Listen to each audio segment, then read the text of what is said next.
Hello everyone, welcome back. In this video, we will take a look at the points for the lesson first and second phase of the Indian national movement for class 10 ICSE history.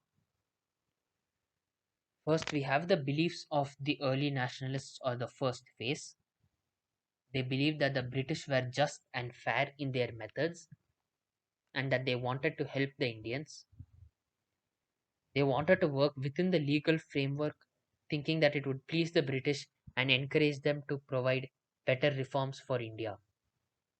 They also felt that the British rule had many benefits like abolition of sati and many such social evils.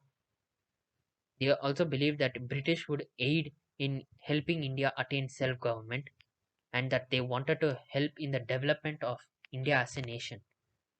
Obviously, all of these were false except for the third point, which stated that British has many benefits, but it caused more harm than good to India.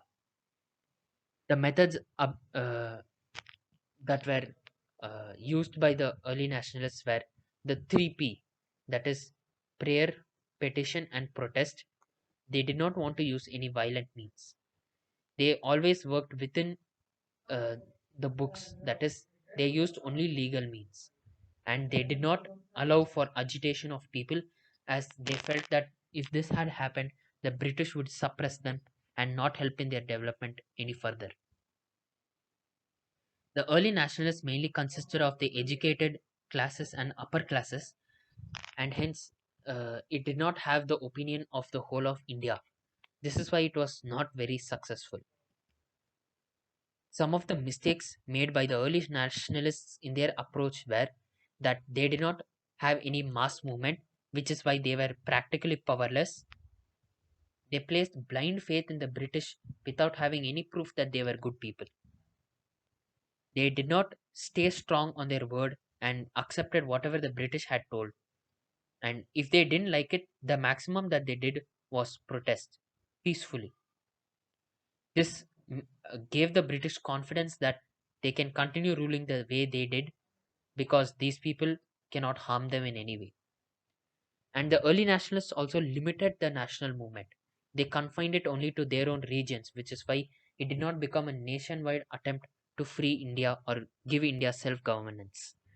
This is why they were again not useful in terms of the national movement as much. Some of the contributions, though, of the early nationalists were they exposed a few British evils, and they also proved many uh, intentions of the British were bad because they showed and opened the eyes of the people that British had exploited them in many ways where the people actually thought they were helping them. Now let's take a look at the assertive nationalists. The assertive nationalists were completely different when compared to the early nationalists. They used many violent and straightforward means because they had no faith in British.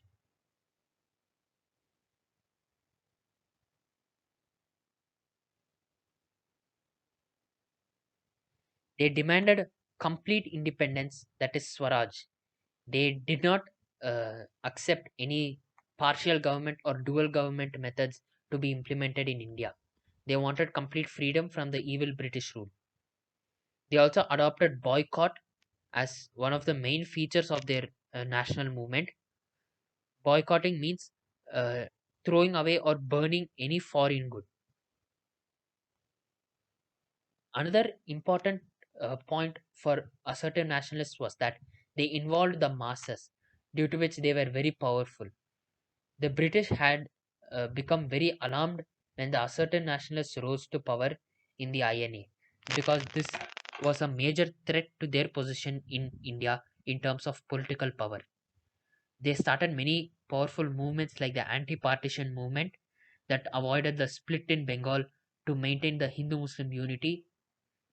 And in 1907, they split from the early nationalists and were exiled from the Congress because of their violent means.